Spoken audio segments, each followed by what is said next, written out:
Thank you. Coming afterwards to check everything. Thank you. Aha, you're back. Yeah. Hi. Welcome. Good to see you.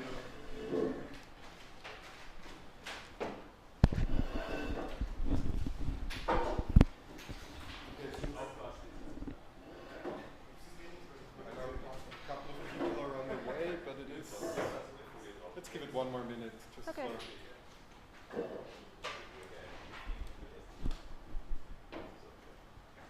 Thought you were on holiday with your family? Okay. Okay, well, I appreciate it. Where did you go? Nice. Till the end of the conference. Yes, we should catch up.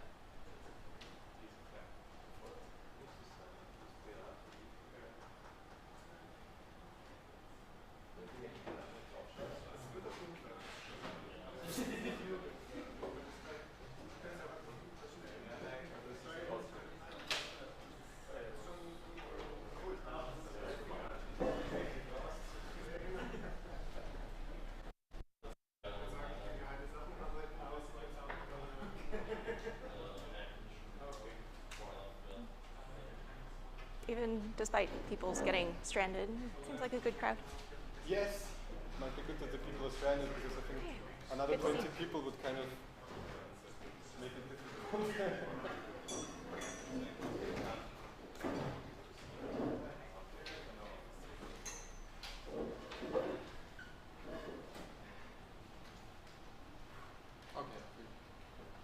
some people will be late, but they're lost. Okay, welcome everyone. Thanks for coming despite the weather and general holiday season. It is my great pleasure to introduce my guest, NICOLE YUNGER HALPERN. She's a NIST scientist and an adjunct professor at Meriden, and well known for her works in quantum thermodynamics, but also in quantum information. So since she's visiting also for next week's quantum thermodynamics conference, she agreed to give a couple of talks here before, and so I'm very curious and looking forward to your talk about uncomplexity or complexity. Thanks very much. Thank you for hosting me, and thanks everybody for coming. It's lovely to see some familiar faces and some faces that I never have seen but have communicated with online. Again, this talk is about complexity. Complexity can mean many different things. So the Kolmogorov complexity is the size of the smallest algorithm that leads to our results. The computational complexity we tend to learn about in computer science classes. Network complexity characterizes brains and social networks and so on. I actually have ended up with a paper about that kind of complexity, but that's not what this talk is about. There are even more types of complexity, but I'm going to talk about one that, maybe not extremely creatively, is called quantum complexity, and has been talked about in a number of papers. I'm going to focus on the perspective by some holographers, Adam Brown and Lenny Susskind from Stanford and the Stanford area. So this quantum complexity measures the difficulty of preparing some desired state from simple initial product states, or the difficulty of taking some given state and uncomputing it to this simple state. We can quantify this type of complexity in multiple different ways. A way that's near and dear to the hearts of quantum information theorists is the minimal number of 2-qubit gates that we need to prepare the states if the state is pure. For example, according to this definition, the all-zero state has a complexity of 0, because if you're given the all-zero state, then in the absence of noise, in order to prepare the all-zero state, you have to perform no gates. According to a counting argument, the maximum complexity of any state is exponential in the number of qubits. This notion of quantum complexity has recently found applications across many body quantum physics. One is, as I mentioned, holography. This parallel between anti-de Sitter space, so gravitational theory, and conformal field theory, a quantum theory that has a certain symmetry and lives on the boundary of that space. In the gravitational theory, we can have two black holes connected by a wormhole, and according to what's been found there, under some typical dynamics, the wormhole's volume tends to grow linearly in time for a time exponentially long in the black hole's entropy. So we can go over to the parallel conformal field theory and ask, what is the analogous quantity to this wormhole volume? We can look around at the quantities that seem like maybe obvious choices. We can look at local observables expectation values and even more complicated correlation functions, but they all tend to reach their equilibrated values after times that are much quicker. So the puzzle here, the wormhole growth paradox, is there's this important quantity here that changes over a time scale that seems not to characterize the change of any quantity over here. But these two pictures are supposed to be parallel, so what's going on? A resolution has been proposed in the form of the complexity equals volume conjecture. According to it, the quantity parallel to the wormhole's volume is the complexity of the quantum states of this field theory.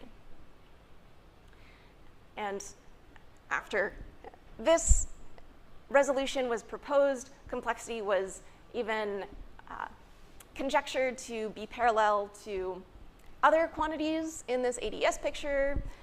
So an action, a space-time action, and there's even a paper called, I think, complexity equals almost anything. So regardless of which of these is your favorite conjecture, apparently complexity plays some important role in this duality.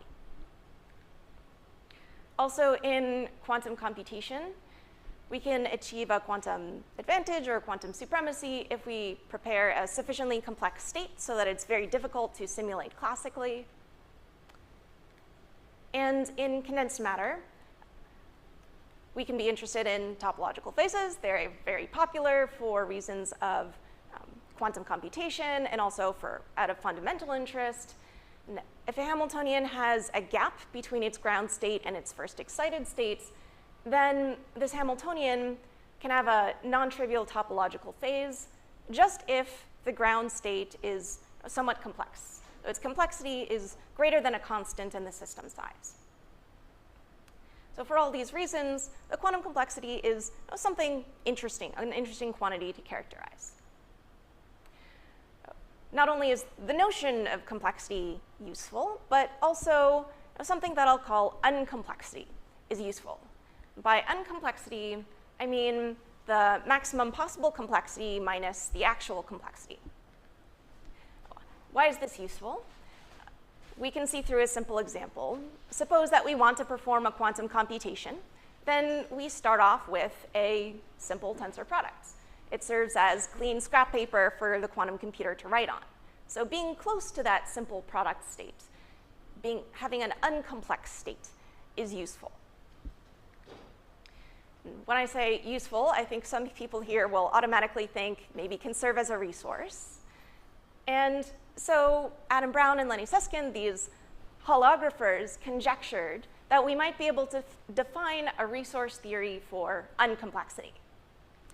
Probably a number of people here are familiar with the concept of a resource theory, but to ensure that we're all on the same page, I'll review it. What in general are resources? They're things that are scarce and valuable because they might be useful in some task. For instance, if we have the resources of memory and time, then we can solve computational problems. If we have the resource of money, then we can buy lab equipment, or for theorists, we can buy coffee. And the resource of sleep is essential for basically everything, as some of us know from jet lag coming here. Since resources are so prevalent and so useful, we might want to know, how do we quantify resources? What's a good way to do that?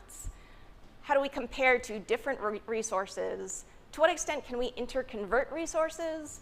And if we want to accomplish some task, how much resource do we need to spend? We answer these questions using resource theories in quantum information theory. These are simple information theoretic models for situations in which the systems we can access and the operations that we can perform are constrained. The earliest formalized example was the resource theory for pure bipartite entanglement. Here we have an Alice in one lab and a Bob in another lab. These poor classical physicists can perform only classical communications and local operations. And if they're gifted any bipartite entangled state, that's a resource that they might want to use. The systems that we can access easily and the operations we can perform easily, we approximate in the resource theory as being free, as costing nothing.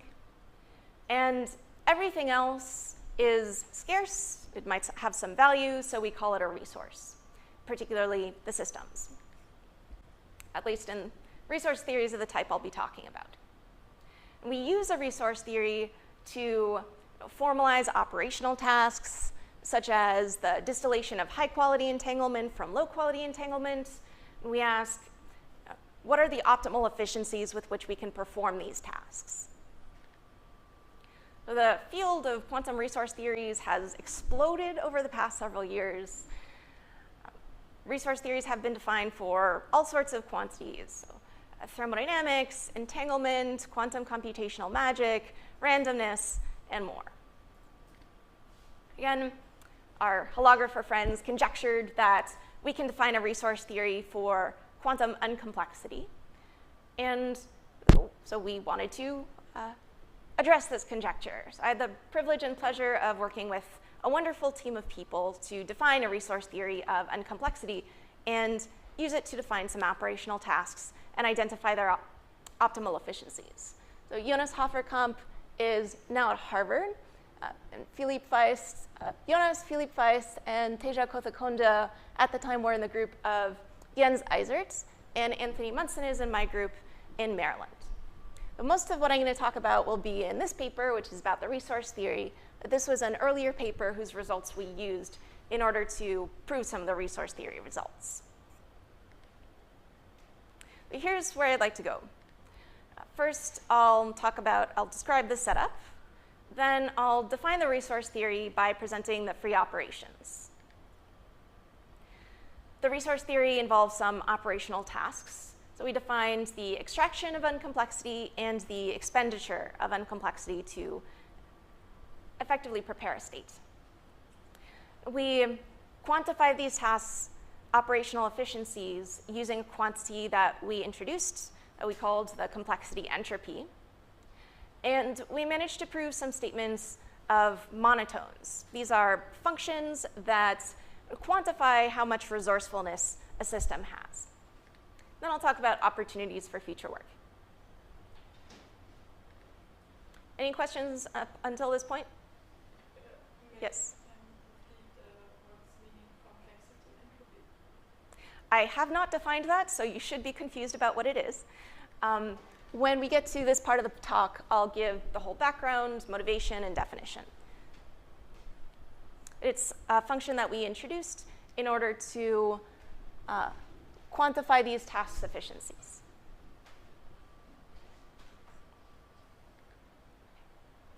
But here's the setup we're going to address. We'll consider a system of n qubits. I'll denote tensor products like this. I'll denote by 0 the +1 eigenstate of sigma z, and by 1 the -1 eigenstate. And this bold-faced 1 will denote the single qubit identity operator. We define a resource theory by specifying its free operations. Our free operations are formed from building blocks that we call fuzzy gates. I think this guy is wonderfully fuzzy up here. So an agent will implement a fuzzy gate. We think in the resource theory of there being agents who are performing these operational tasks, or it could be nature performing these tasks. But I think it's often useful to speak in terms of agents when talking about resource theories. So our agent in the resource theory can choose any 2 of the n qubits and choose any 2 qubit gate to try to perform. This 2 is here just for convenience. You can generalize. And also, you can generalized to a discrete gate set.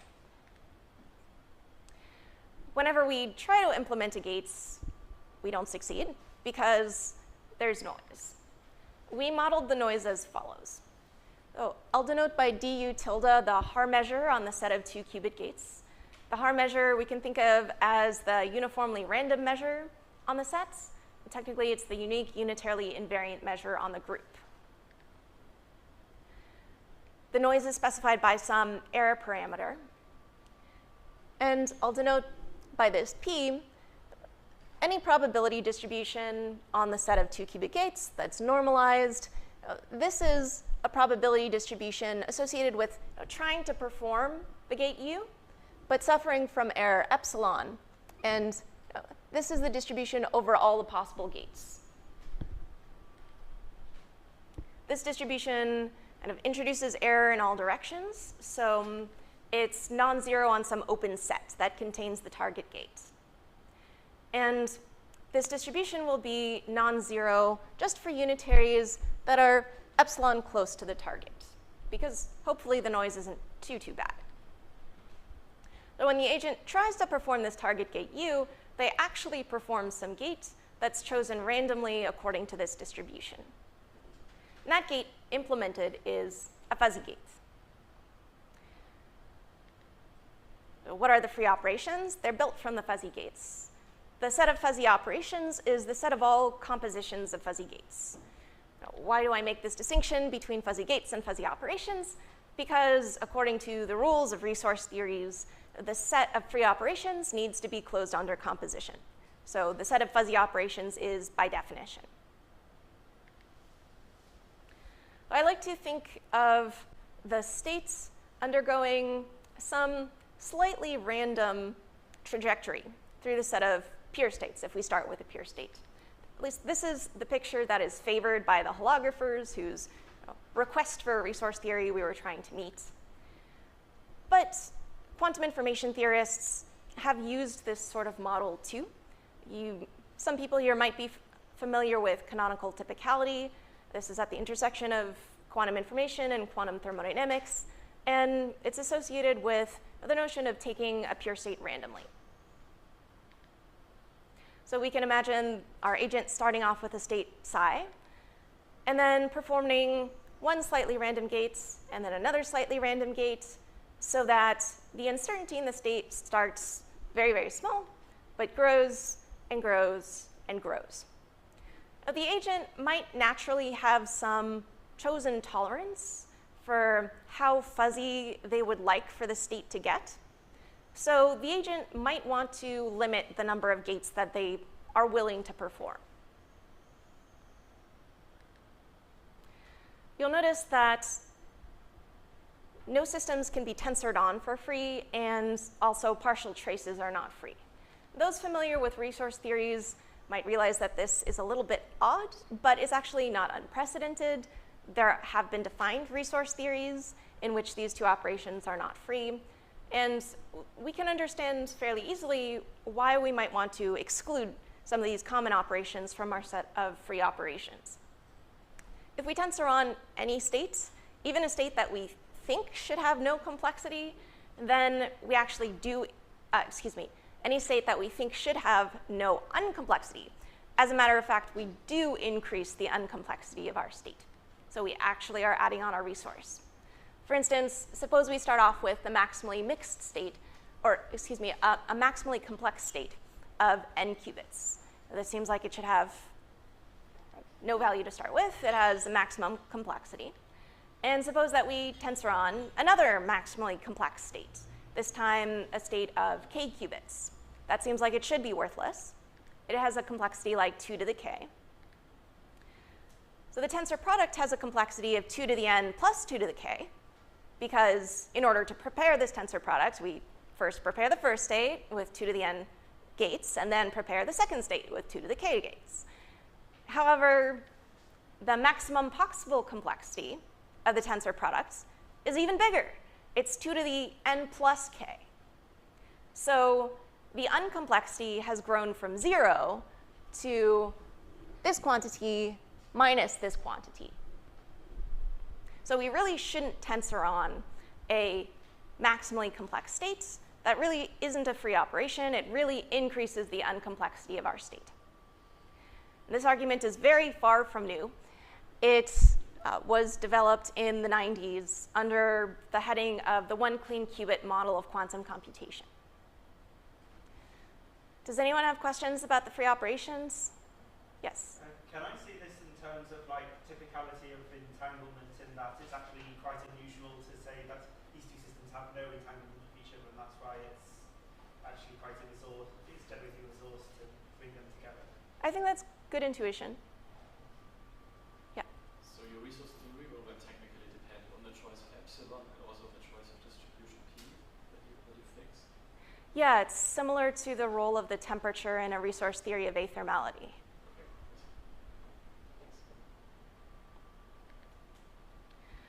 So now that we've defined the resource theory, let's try to do something with it. Let's look at some operational tasks. We can extract uncomplexity from states and expend uncomplexity to simulate the preparation of a state. This uncomplexity extraction is similar to the extraction of work in thermodynamics or entanglement in a resource theory for entanglement. As we can review quickly the work example. Suppose that we have a gas in a box that is compressed. It has the capacity to perform work. It has some free energy. We can stick a weight on top of the piston. It'll serve as a battery that will perform work on it. So it will come to have the capacity to perform work. We can let the gas expand against the piston. It's going to push the weight upward. The weight will gain gravitational potential energy. But we can say that we've charged this battery, or we've extracted work into the battery. During work expenditure, we start off with a raised weight, so a charged battery, and we might want to prepare a compressed gas. So we push it downward, and in pushing it downward, we perform work. Outside of conventional thermodynamics, which involves just equilibrium states and infinitely large systems, the optimal work extracted from a state and the optimal work you need to prepare a state can differ from each other. To quantify the optimal efficiencies of our tasks, we'll use this function, the complexity entropy, that I'll introduce now. First of all, it shouldn't be obvious that entropies should quantify complexity, because common entropies don't. So here's an example. Suppose that we have an n-qubit system, maybe initialized in impure states, and undergoing some random chaotic evolution. We can, well, first of all, the entropy of the entire states is always 0, because the state is always going to be pure if this evolution is unitary. So clearly, the von Neumann entropy of the entire state doesn't quantify the complexity. But we can become more sophisticated. We can look at the state of the jth qubit at all times t. And we can measure the von Neumann entropy of that state. The von Neumann entropy can saturate in a time that's just polynomial in the system size. But the complexity will saturate after this exponentially long time. So the entropy and the complexity change importantly over different time scales. So one doesn't quantify the other. Yes? But if you take a partition like of half-half, I mean, then you would expect it to be non-polynomial situation. Like the single qubit just saturates very fast because it cannot contain a lot of entropy. But if you look at like one half of the system versus the other for all paths, wouldn't that? Let's see. So I would think basically you need time for information to propagate from one side of the system to the other and maybe back. And suppose that we have something like nearest neighbor couplings or power law coupling or something like that. I still would expect the time for information to propagate across and back to be something like the speed of travel times twice the system size, which is still polynomial. whereas an exponentially long time, and I think that tends to be found in simulations, whereas this exponentially long time is going to be much, much, much greater. So it's just a different stage of equilibration. However, these folks, mostly based at Caltech, had a great idea that inspired us. They said, suppose we receive a very complex state rho, but we can perform only simple local measurements. Then the outcomes are going to look really random, as though our system were just in the maximally mixed state. So we can quantify complexity by measuring indistinguishability from the maximally mixed states. We chose as our measure of indistinguishability the hypothesis testing relative entropy, which is known in quantum information theory. So I'll review what that looks like. Suppose that we receive a state, rho or sigma. We know we're receiving one of them, but we don't know which. We're supposed to perform a 2-outcome measurement. We represent measurements with POVMs, positive operator valued measures, so a set of measurement operators labeled by the possible outcomes alpha, such that each operator is positive semi-definite, and the operators satisfy a normalization condition. In a simple example, all of VMs are projectors, and our POVM becomes a PVM, a projector valued measure of the sort that we learn about in undergraduate quantum physics class. Our 2-outcome POVM will have the elements Q and identity minus Q. Based on the outcome of our measurements, we will guess that we received rho or sigma. So if we obtain the Q outcome, then we'll guess that we most likely received rho. And if we obtain the identity minus Q outcome, we'll guess that we most likely received sigma. We can make errors of 2 different types. Very creatively, the first is called a type 1 error. This happens if we receive the state rho, but we obtain the identity minus Q outcome so that we guess that the state was sigma. You can probably guess that the other type of error is called a type 2 error. This happens if we receive the state sigma, but we obtain the Q outcome, so we guess that the state was rho. We can gain some intuition for these types of errors in a very silly thought experiment if we replace rho and sigma with no and yes.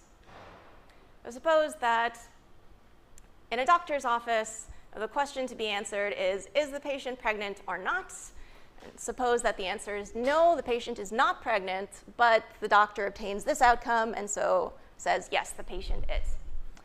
And a type 2 error happens if the patient is pregnant, but the doctor obtains the wrong outcome and so guesses wrongly that the answer is no.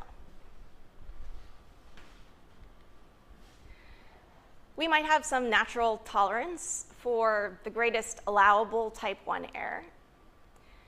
So suppose that we insist if we obtain the state rho, then we get the wrong outcome with just a small probability for some intolerance parameter eta. I'm going to rearrange this inequality to say that if we're given rho, we should obtain the right outcome with at least this probability. We can choose a measurement operator Q that, upon satisfying this constraint, will minimize the probability of the other type of error. This is the probability of the other type of error. If we receive sigma, then Q is the wrong outcome. So we want to minimize this probability subject to our constraints on the type 1 probability error, or type 1 error probability, and subject to the constraint that this Q has to be a POVM element. Again, this is a probability. And what do we in information theory like to do with probabilities? We like to stick them in logs with negative signs and create entropies. So here's an entropic quantity. And it looks very complicated, but here's the probability that we have above. We stuck it in a log with a negative sign. That is the hypothesis testing, that's what the H is for, relative entropy in distinguishing between rho and sigma with an error intolerance eta. That's what we're going to use to define our complexity entropy. So this is the same definition that was on the last slide. We said that we wanted to quantify how well we can distinguish a given state from the maximally mixed state. So let's make sigma the maximally mixed state.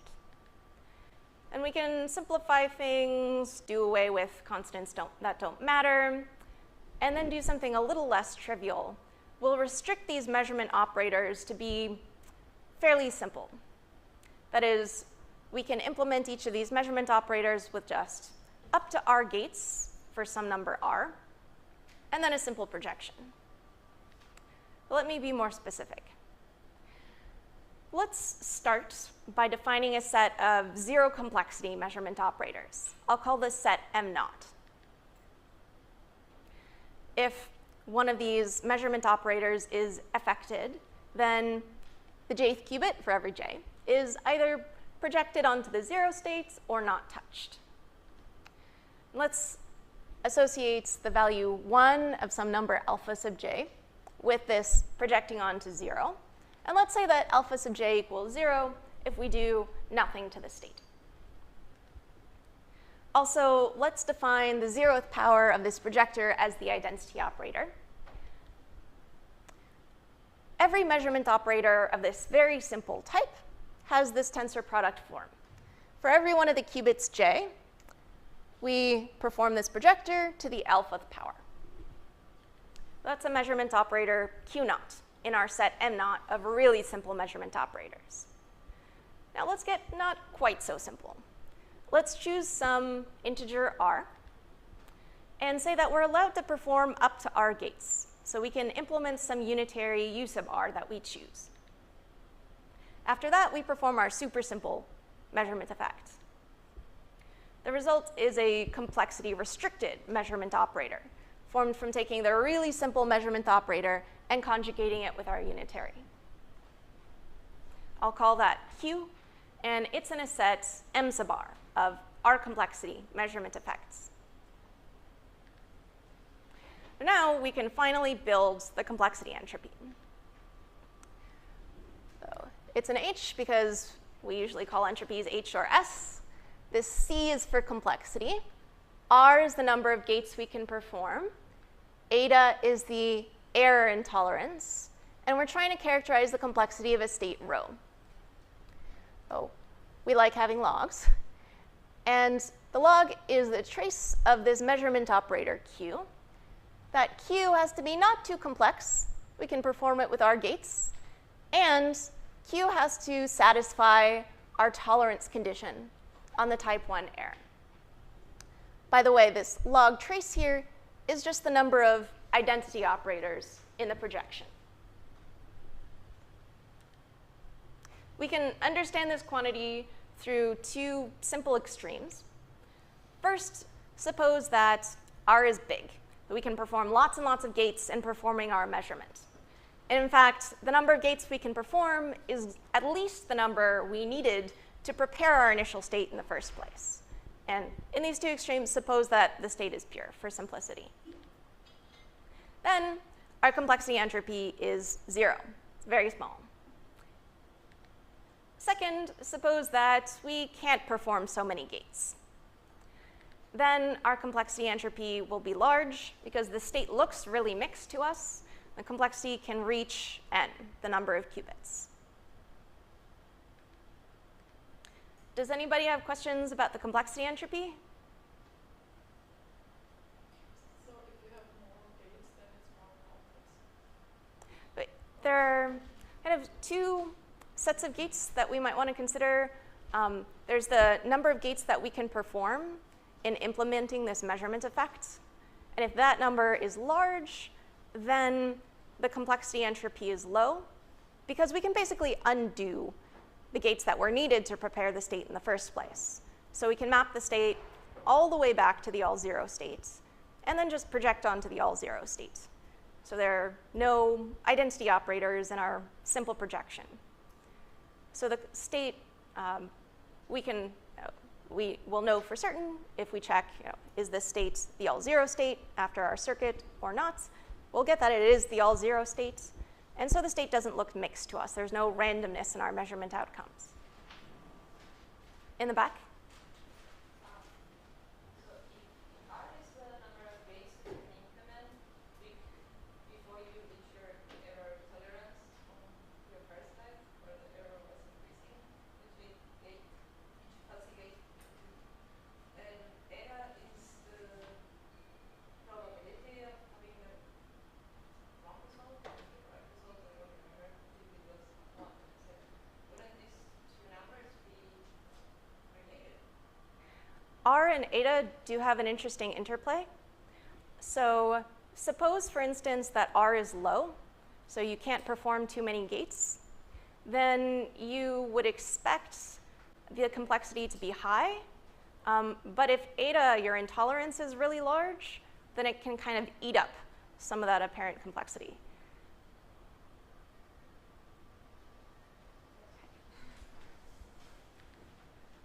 We can use this complexity entropy to quantify the efficiencies with which we can perform operational tasks in the resource theory. I'll illustrate with the extraction of uncomplexity. First, I should define what I mean by the extraction of uncomplexity. Suppose that an agent in our resource theory is given some n-qubit state rho. I'll illustrate the qubits with these wires here, or actually my co-author Philippe will, because he drew this picture.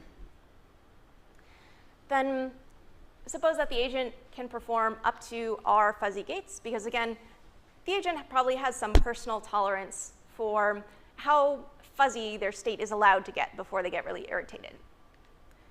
And then the agent chooses W of the qubits. Those qubits need to be close to the all zero states. By close, I mean delta close in trace distance. So the final state of the R qubits needs to be a delta close to the all zero state. If the agent does this, we say that they have extracted W uncomplex qubits delta approximately.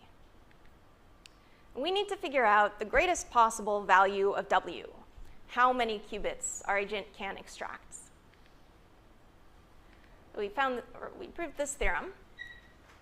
Suppose that this delta, this little impurity intolerance, is at least the number of gates performable times the fuzziness of a gate.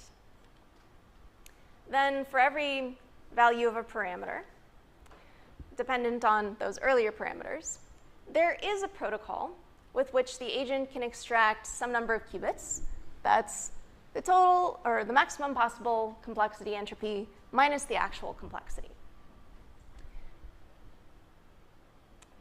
Also, anytime the agent succeeds in uncomplexity extraction, the number of qubits they can extract is upper bounded by, again, the maximum possible complexity entropy minus a complexity entropy. So here we have an achievability statement, and here we have an optimality statement.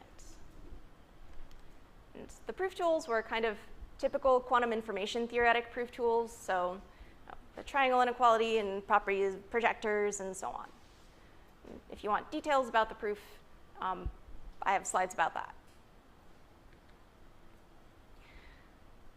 What else do we do with our resource theory? We identify monotones. A monotone is a function that characterizes how much resourcefulness a state has, and also characterizes how that resourcefulness declines monotonically under the free operations, similarly to how free energy tends to decline monotonically under thermalization. So we can think of monotones as kind of generalizations of free energy. So if E is any free operation and rho is any state in the resource theory, then if we evaluate the monotone on rho before the operation and after the operation, we find that the monotone decreases monotonically. And we can use different monotones for different purposes. There's no one monotone to rule them all. They're relevant often to different operational tasks. We already saw a couple of examples. In the context of thermodynamics, the optimal amount of work we can extract from a state and the optimal amount of work we need to expend to prepare a state can differ from each other. How about monotones in this resource theory? Well, as a caveat, these are very difficult to identify because upper bounding the uncomplexity is extremely difficult. People have tried since the 90s.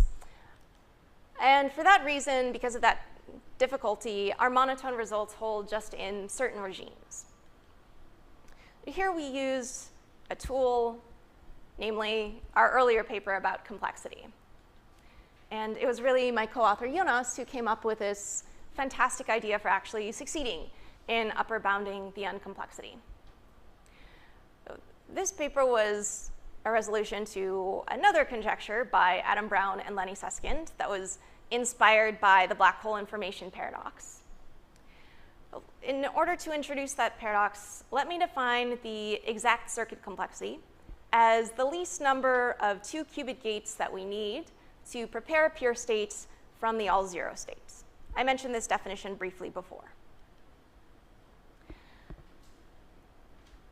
Adam Brown and Lenny Susskind conjectured that under pretty generic random unitary circuits, the complexity of a state would increase linearly in time for a time exponentially long in the system size. And we managed to prove that. We used toolkits that were quite different from the ones usually used in complexity studies, namely algebraic geometry and differential topology. We used these toolkits, and this results in proving a monotone statement. But to introduce the monotone, I need to introduce a little bit of background about random circuits. A brickwork circuit has this geometric structure, or we have a gate on qubits 1 and 2, a gate on qubits 3 and 4, and so on. Then in the next layer, a gate on qubits 2 and 3, and so on. And then the pattern repeats itself. We're going to consider gates with periodic boundary conditions. So in every other layer, the first qubit is connected to the last qubit by a gate. Let's say that the brickwork uncomplexity of a pure state is the least number of gates we need in any brickwork circuit to prepare the state. So the brickwork uncomplexity, as you can probably guess, is the maximum possible complexity minus the actual brickwork complexity. So we proved that the brickwork uncomplexity is a monotone in the following sense. So let's side note our favorite n-qubit pure state. Then its brickwork uncomplexity decreases monotonically under every fuzzy brickwork circuit that has at least n layers. And for technical reasons, I'll add except in a measure zero set of experiments in which we randomly select the state and randomly select the circuit. So that was a lot of words. So let me draw out this result for you. Suppose we have a set of n qubits. They're initially in some state psi, and that has some brickwork uncomplexity, which quantifies its resourcefulness. Then we perform some fuzzy brickwork circuit that has at least n layers. Then at the end of this process, we'll end up with a state that's u tilde times our initial state psi. And that has some potentially different brickwork uncomplexity. And that final brickwork uncomplexity is less than or equal to the initial brickwork uncomplexity.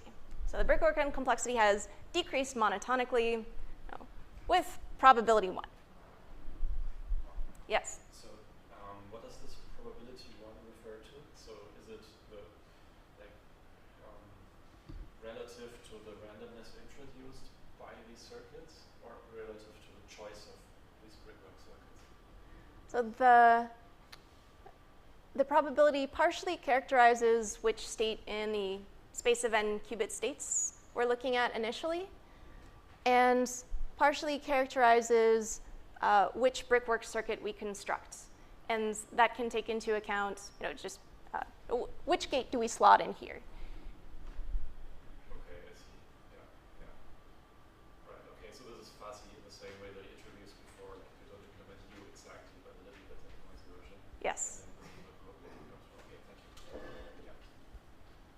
And the probability also accounts for how we could make this be a C0, or we could try to make it be a C0 and then end up with that fuzzy. We could try to make it the identity, and that ends up fuzzy, and so on. Yes?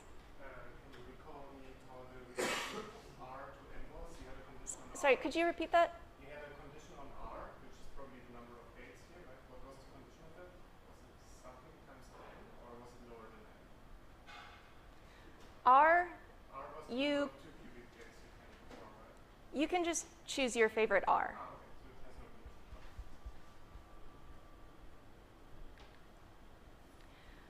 no condition. We also conjecture that the complexity neg entropy, so you take the complexity entropy and turn it into a neg entropy. We conjecture that that is monotonic a little more simply.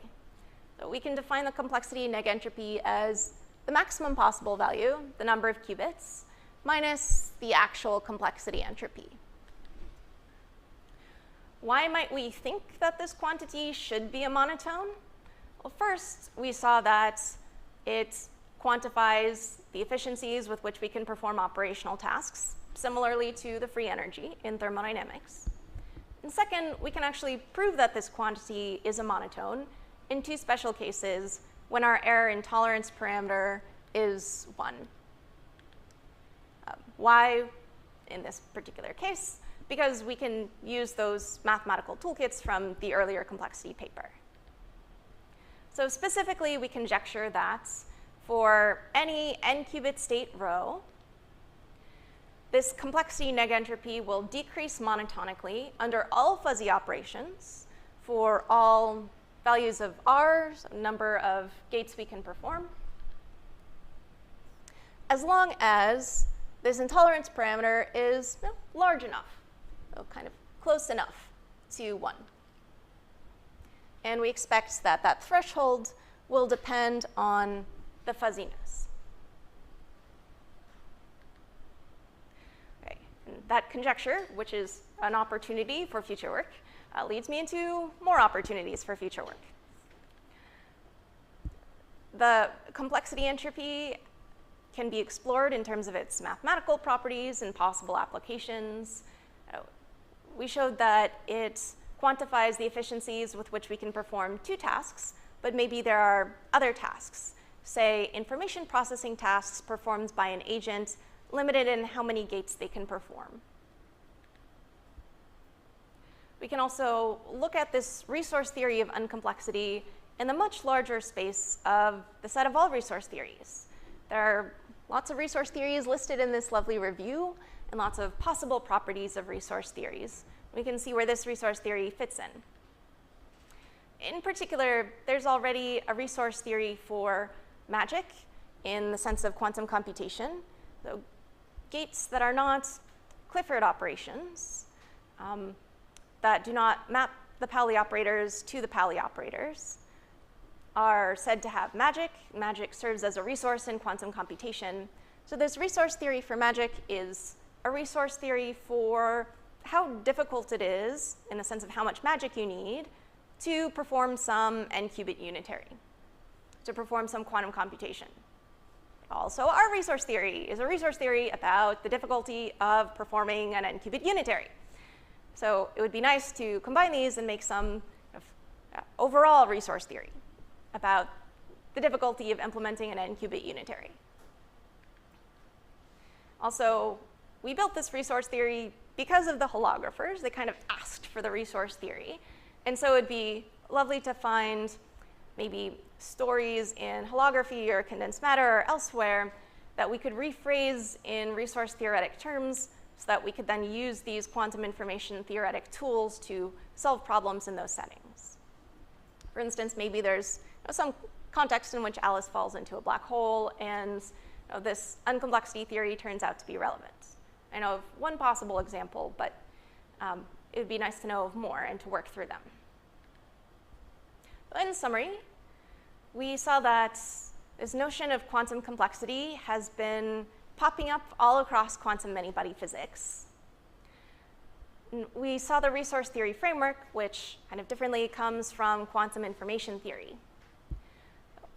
Our holographer friends asked for a resource theory of uncomplexity, motivated by their wormhole growth paradox. But we defined a resource theory for uncomplexity based on fuzzy operations, so slightly random unitaries. We introduced the complexity entropy for measuring how complex a state looks, how random it looks, if you're limited to just simple local operations. We defined operational measures. I focused a lot on the extraction of uncomplexity from a state. We saw some monotones, functions that decrease monotonically under the free operations and quantify how much resourcefulness a state has. And there is more to be done. So thanks for your time.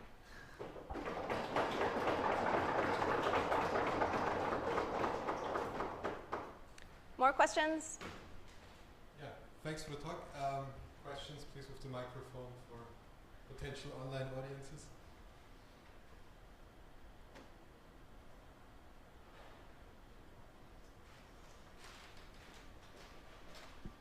So, great talk, thanks a lot. I wonder, so as you said, in between, like certainly depending on your choice of epsilon and on your probability distribution, you get different resource theories, essentially. Is there some features that are somehow invariant under this choice? You say, like, for a fixed given state, here's something I can say that's true that doesn't depend on these choices? How should I think of this?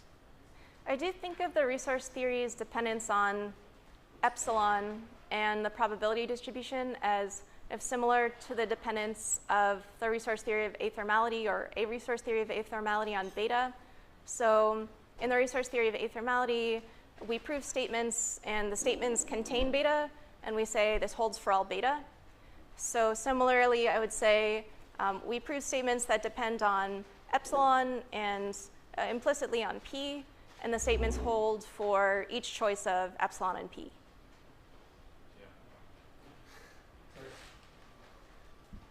Yes, so that I can see.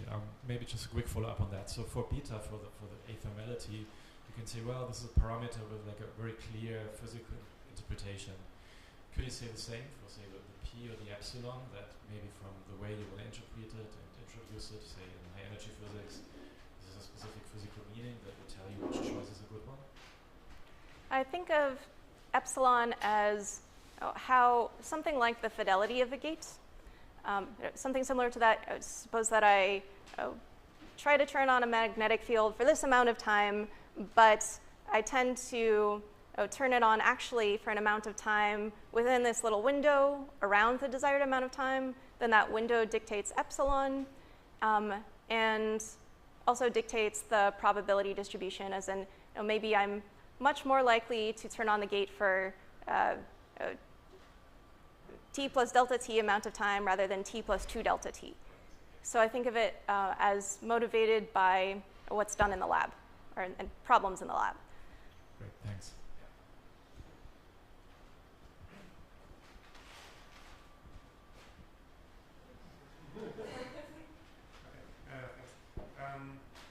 Do you have an idea how this relates to computational complexity of quantum computing? So I kind of imagine, like, you say you have some complexity to prepare a state, right? So let's say you encode an image to a quantum state, and then you do some quantum circuit, quantum application to find out something about the image. So kind of this kind of relates because there's some complexity and some uncomplexity in computing, like uncomplexity in doing something with the input state. So is this kind of correlated? So can you say if the uncomplexity for a certain state is, let's say, lower than the complexity to relate it, to prepare it, do you have a computational advantage or something like that? Oh, are you asking about the relationship between this quantum complexity and the computational complexity that we learn about in quantum computer science class? Yeah, okay, so I think of the computational complexity in the sense of our quantum computer science classes as suppose that we have some question, we want a classical answer to that question, then how many gates do we need in order to answer that question, sort of in a limit as the input size grows large. And also, I think that a criterion for dictating whether answering that question, that classical question, is easy or hard depends on whether there exists a Turing machine that describes the circuit in polynomial time. And this quantum complexity similarly covers a quantum computation, but instead of its being the least number of gates we need to answer a classical question, it's the least number of gates that we need to implement an n-qubit unitary. And of course, on the way to answering the classical question, we will implement an n-qubit unitary, just as kind of fixed in the context of this quantum complexity, whereas the unitary you have to dream up in order to answer the question, what is the computational complexity of this classical problem?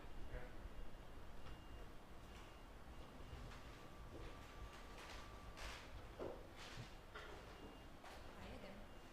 Would you please go back to the previous slide? Thanks.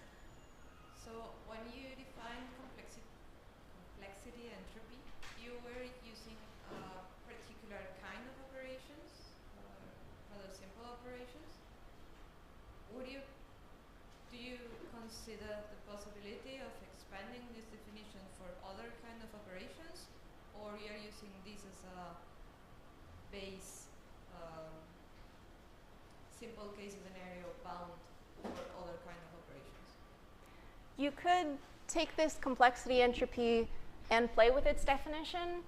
For instance, our definition has in it some bound on the number of 2-qubit gates you can perform before having to perform that really simple projection, because we happen to like measuring, speaking about complexity in terms of 2-qubit gates, but there are other measures of complexity. You could use one of those instead, or maybe this projective, this really simple projection happens not to be easy for you, and there's something else that is a really simple measurement for you instead.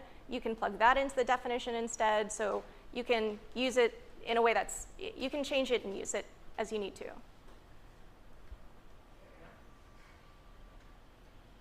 Cool. As the hour or noon draws near, I think we can move further questions along to later coffee breaks, and also potentially if you want to join the lunch now with us, with our speaker. But for now, let's thank Nicole again for an excellent talk.